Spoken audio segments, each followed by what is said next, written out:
Okay, guys, so today we're going to have a chat about hydration and electrolytes.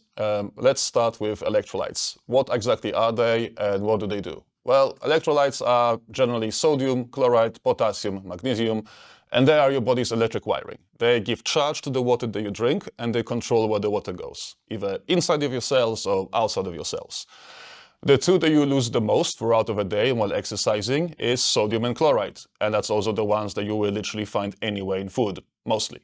And how much you lose varies largely from person to person. Some people, that we call them salty sweaters, if you leave salty patches on your t-shirt, you're probably a salty sweater, lose more than the others, and it's generally mostly genetical. The advice always was drink more water, and yes, that largely still applies. If your diet is decently varied, then you're probably getting already enough of all the other electrolytes. If you're somebody who trains for a marathon, or your training sessions are consistently much longer than an hour and performed in a very hot and humid environment, then potentially you could do with supplementing yourself with a little bit of electrolytes. Mostly a pinch of salt in your water will do. You genuinely don't have to spend too much money on very flavored, bag of salt, effectively. And the kicker is, outside of this above scenario, you probably don't need to do anything. If your training sessions are generally about an hour, if you train in more or less the same climate, then genuinely you don't need to do anything. And even when temperatures get hot, like we have right now, our bodies are actually very, very good at this thing called not dying. In under 1 week of being exposed to consistently hot temperature, your core body temperature will lower itself and your heart rate will drop. And then somewhere around the 7th and 8th day, your body gets used to reabsorbing the salt back into your body without actually excreting it. And by the time 2 weeks pass, you are fully adapted, your body temperature, the core body temperature is lower, and you became used to training at a lower heart rate. And that's it. You're still sweating, you're still going to excrete water because that's your body way of cooling itself, but you're not going to be losing more electrolytes than you would have lost before the heat wave have started. So this is not something you really have to concern yourself about, because this is how everybody markets the very expensive electrolytes now, telling you that it got a bit hotter and you have to drink all of this. Honestly, majority of you do not have to worry about this.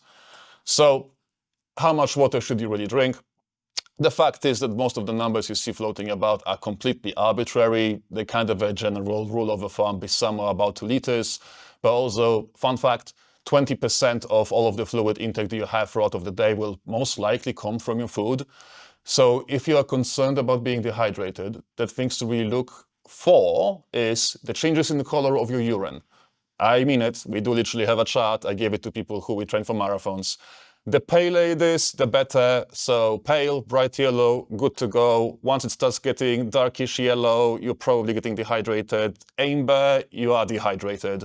And also pay attention to sensation of thirst. Once you start feeling thirsty, that means you are not getting dehydrated, you are already dehydrated. And this is the sign for you, go get some water right now, because your body is telling you like, hey, we don't have enough fluid in the plasma, things are gonna start getting a bit weird. So listen to what your body tells you and pay attention to it, basically. Don't just go around not drinking any water whatsoever. So, caffeine and tea, Marcin, obviously they're going to dehydrate me, right?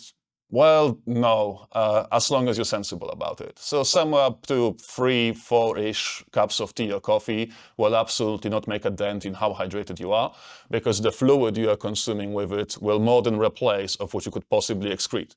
So even though caffeine is increasing gastric motility, it's really not making that much of a dent in how hydrated you are, unless literally all you drink is coffee, which, if you've seen me around, then you are probably hydrated a lot. So, what about those electrolytes? Well, sodium and chloride, it's everywhere. It's literally table salt. If you're using salt with your food, then you probably don't need to replace it really, again, unless you are somebody who does endurance events. Potassium is the one that we talk about quite often because quite a few people will be short in it. If you're experiencing common heart palpitations or muscle cramps or like restless leg, especially when it gets really hot, you might be a bit short on potassium. So eat a bit more potatoes, avocados, spinach. Banana is always a token one, even though bananas don't actually have like a super high amount of potassium, they're pretty good. Magnesium, if you eat whole grains, if you eat leafy greens, if you eat nuts, you've got that taken care of, and many of you are already supplementing with magnesium for other reasons. And calcium, well, just dairy products and some leafy vegetables like curly kale, for example.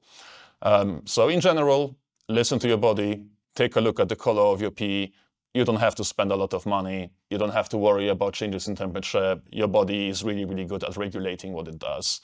That's about it. If you need anything more in depth, or if you fall into one of the special categories they are talked about in this video, then come and have a chat with me personally.